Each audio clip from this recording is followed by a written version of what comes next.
and especially any flavour. And perfection. Absolutely superb. Loganberries. Sharp, tangy and delicious. Good for jam. My favourite, the sweeter raspberry. Fresh, with cream. Good flavour too. Exotic too. Peaches shaped like donuts.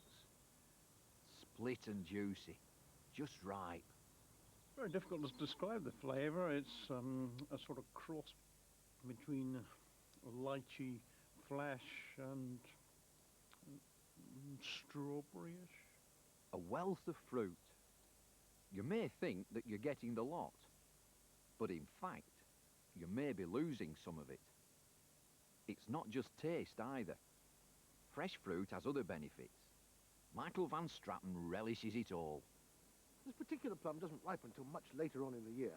It ripens round about the end of September, early October, and you know when it's ripe because all the leaves drop off the tree and you're left with these dark, dark, purple-black plums. They are very good to eat. They're very sweet and juicy and tender, wonderful for cooking. What a lot of people don't realise is that plums have good medicinal values too. They're not just good to eat. They actually have very powerful antiviral properties. So if you get a bad dose of flu or any other sort of viral infection, make sure you eat plenty of plums.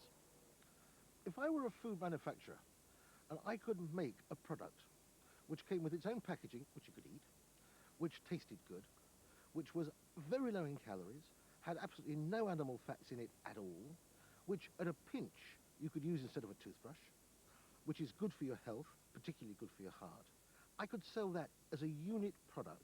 I'd make an absolute fortune. But the truth is nature got there before us because nature produced an apple. An apple which contains all the good things which we need, and it actually tastes really good. Not only by eating apples do you stop eating quite so much of the fatty and sugary foods, by eating all the fruit and vegetables, but we're actually getting the chemicals that protect us against all sorts of serious diseases, against some forms of cancer, and even against heart disease. This is the RHS Late Autumn Show in Westminster Halls, the mecca for fruit growers, and they're looking for the perfect fruit.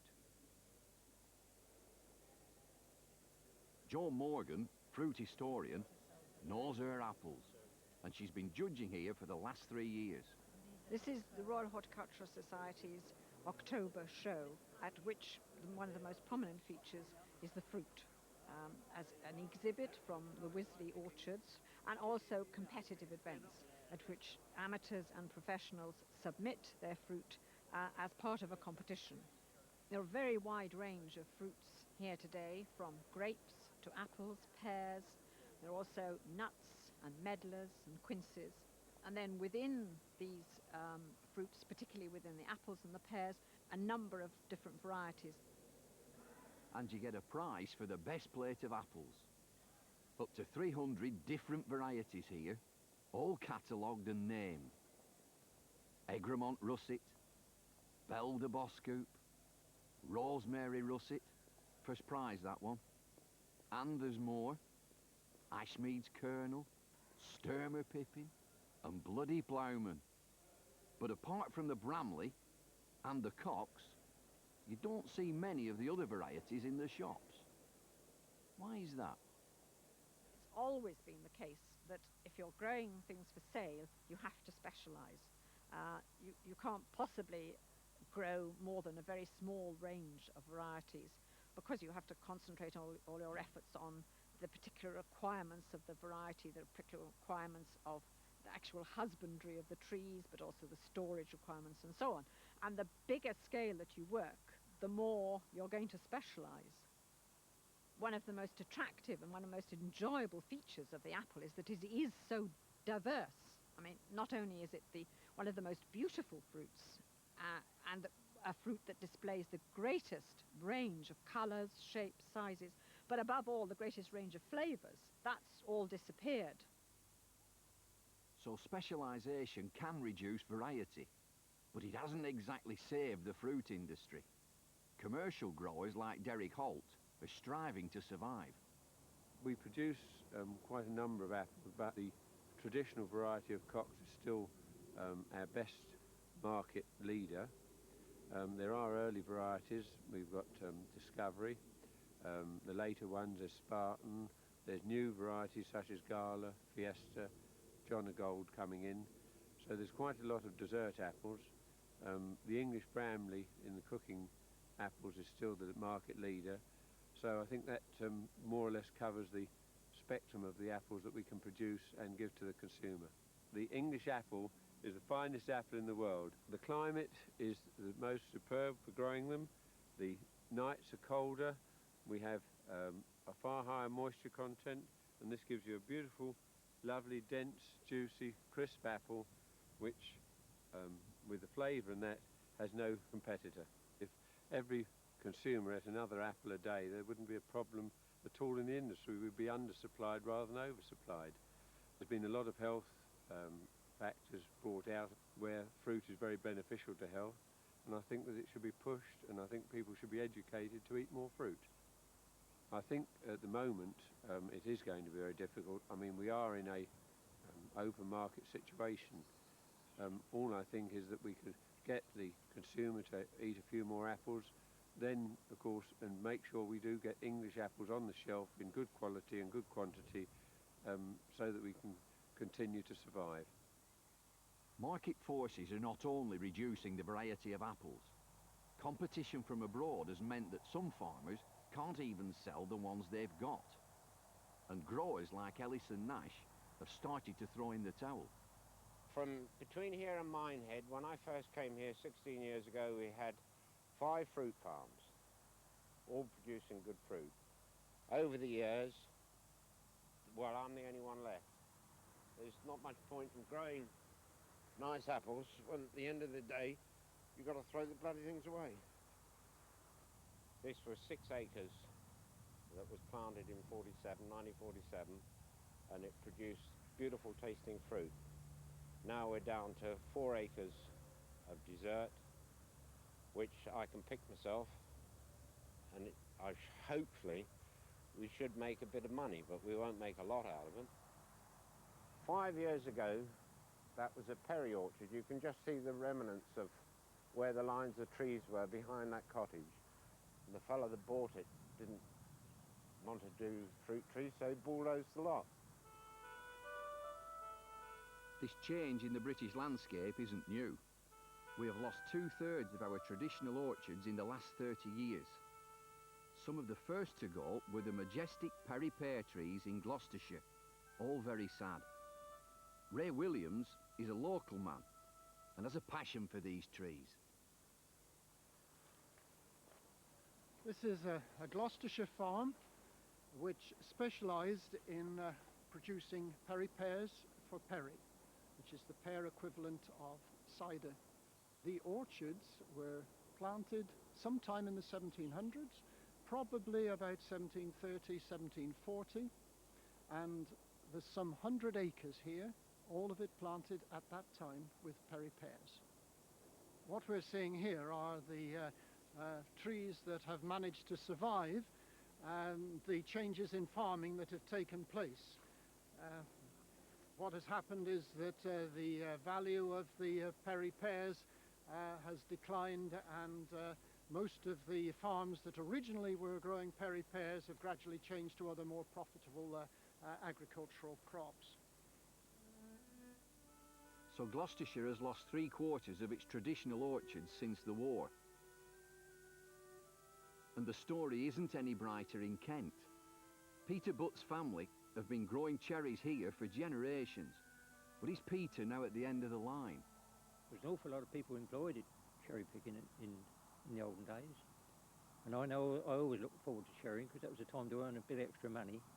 And grandfather never paid me piecework, though he paid all the men piecework. He always said I'd earn too much money. And I remember on one occasion I was laying up a ladder picking. And he said, I've never seen anybody lay up a ladder picking. I said, well, if you put me piecework, you won't see me laying up a ladder picking either. But of course, years ago, there wasn't imported ones like there is today, so the imported cherries have obviously upset our market, especially the early market.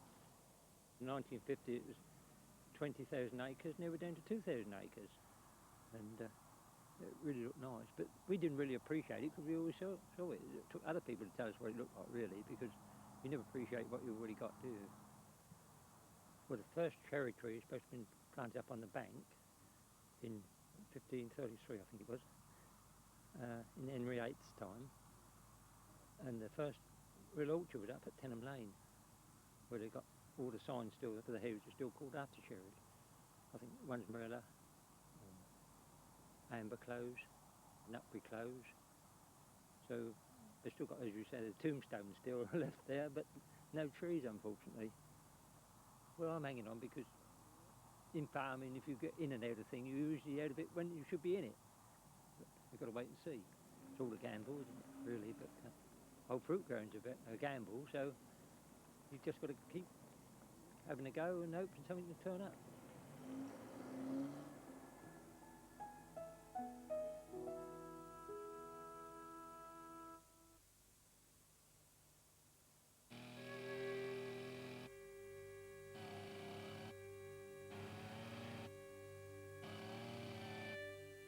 Fruit graveyard.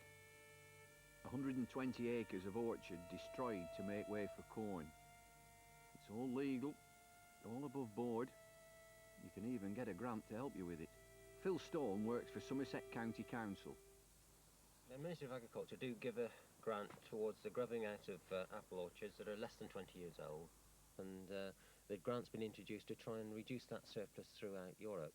I know in this country quite a lot of farmers are now taking this up. There's about 13% of our orchards could be grubbed up if all the grant applicants are accepted, and that'll cost something in the region of 10 to 11 million pounds for the taxpayer, which does seem rather silly when we are actually a net importer of apples, both in terms of the eating apples and particularly the cider apples that are in a short supply now in this country.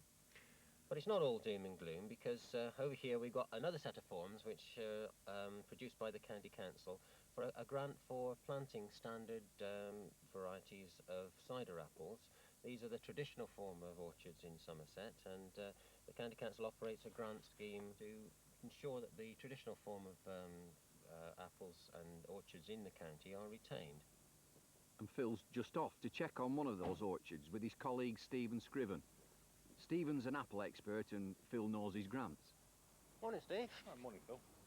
Ron's had to go out, but he said to help myself, so we'll go on and have a look at the orchard. Right. You can see this is about half an acre here. There's about 25 trees in all, and about 12 of them have been the new ones. Right, so this is one of the original ones.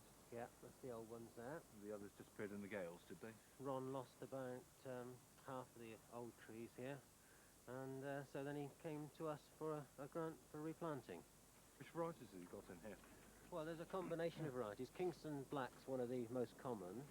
Oh, that's quite an interesting choice. It's one of the few apples that you can make a one variety cider from. It comes out of vintage quality. You can see here the orchard's right next to the road, so from the public's point of view it's very visible, and so it'll meet the grant requirements quite well. Well, it sounds a good idea, plant a tree. The whole point of these grant schemes is to help save the landscape. But what do big commercial growers make of this? Julian Temperley owns 250 acres of cider orchards. Well, the people giving the grants are very well intentioned, but the cider industry and the perry industry has a glorious past, but it also has an exciting future. And it is only really the commercial future that actually secures the future of orchards. People have to work a considerable amount of hours, they have to take great pride. There's no pride that you can get out of museum society, a museum concept of orchards. Orchards are a living thing, they have to be looked after. I mean, I think that you could argue that for every 2 trees that's planted on subsidy, 1 tree will go and die. I mean, it is our job as cider makers to plant trees, to get the enthusiasm going. Modern farming has got boring, it's got subsidies, it's got chemicals. Cider making is still pretty. It's something we can be proud of. It's something that actually exists in its own right. We grow in Somerset the best apples anywhere in Europe. We grow in quantities, around about 40 different varieties. But getting the apples right is one of the skills or the craft of cider making.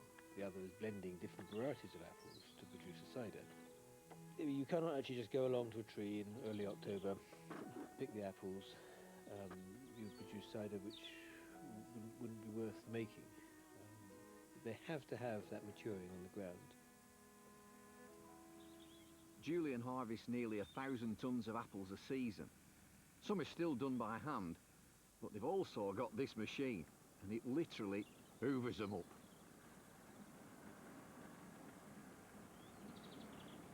It's raining apples. We don't here start serious apples until October time, when you start with Bulmers Norman, Tremolets, Taylors, which are jolly good cider apples, but they're not really the quality apples, which don't start till late October, November time. Things like Stoke Red, Kingston Black, some of the vintage varieties. The craft of cider making is the art of blending apples, getting apples at the right stage. Abernet possibly is the best cider apple, but by itself it's disgusting. It's too tannic, it's not acid enough, it needs blending with something like Kingston Black, something like Stoke Red, Brown's apple, and then out comes the fruit, and that is the art of cider making. Nothing else goes in there, you know. It's just Somerset apples, and it's pressed in what they call a cheese. The idea is drink local cider and save the landscape. It sounds a great idea to me. Whose round is it? I think you scratch an Englishman and he says all sorts of things, but in the end he has to admit that apples from his country are the best. And in Somerset's case, it is something which we are world class. Oh, party. More Somerset apples, but these are for eating. And moving on from an industry that is saving the landscape to an industry that is trying to save variety. Matthew Freudenberg and friends grow for taste. Well, of these apples, we've got a range of tastes and a range of textures. Ashmead's Kernel, that's a fine old russet dating back from 1700 or so. Now that one is juicy. It has a flavour, a bit of pear drops, slightly acid, but sweet as well. A wonderful texture, really tight texture. This is another russet, all in rennet. Walnuts is the flavour that comes to mind when one bites into these. It's a bit more open than Ashmead's Kernel, not quite so hard, but still quite crisp. Excellent keeper. One to eat with cheese. Matthew puts his money where his taste buds are. Unlike many small fruit farmers, he's sticking with varieties, and with his agent Tim Parnell, campaigns to get them into the shops. Right, well, the Suntan, the last variety you've got to pick, Matthew, isn't it? That's the last variety, yes. It's one that's very successful in the farm shop. Once people have tried it, they come back for more. This is a super eating apple, isn't it?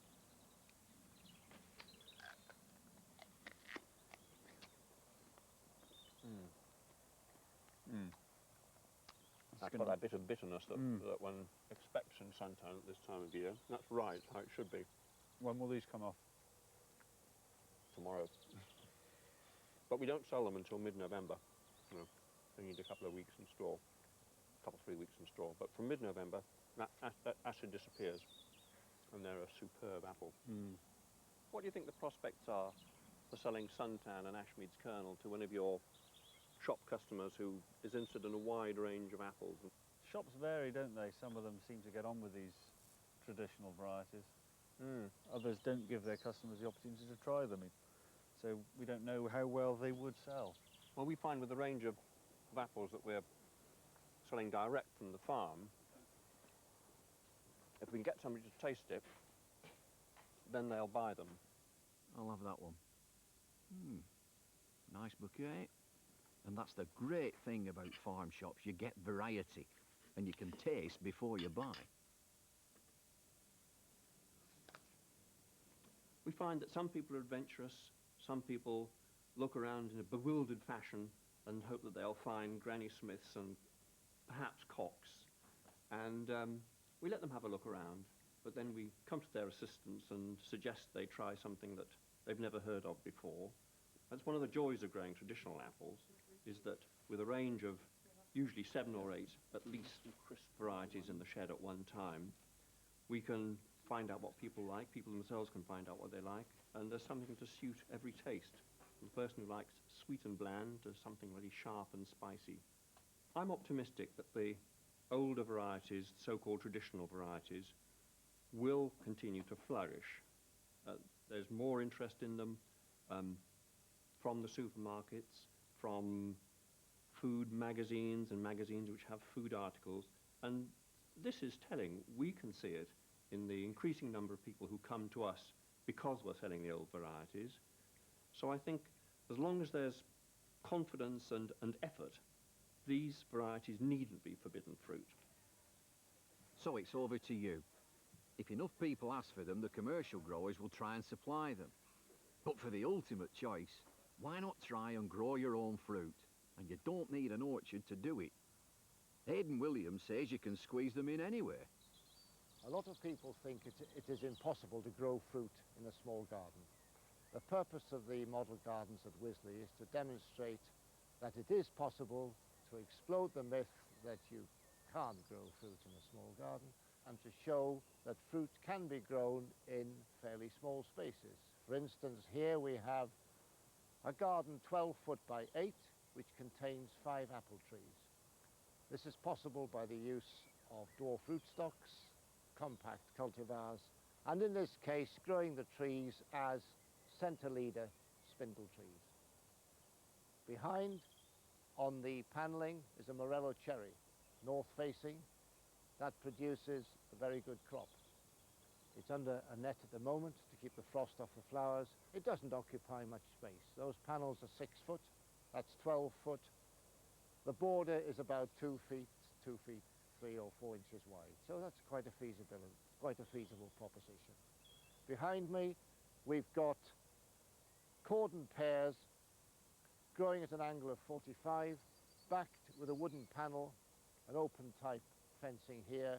It reflects the heat, aids ripening, and you're going to get a succession of fruit here. The varieties we've looked at this morning, you'd get between 90 and 100 pound of fruit altogether. Now this fruit wouldn't be all one variety. It would be several varieties spaced over a season. So you'd go from late September way into January, perhaps February.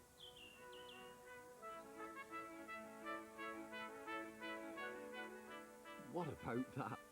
£100 of fruit from a small garden. You haven't got a garden? Well, use a pot or a windowsill. Go on. Tell me some of your fruity stories.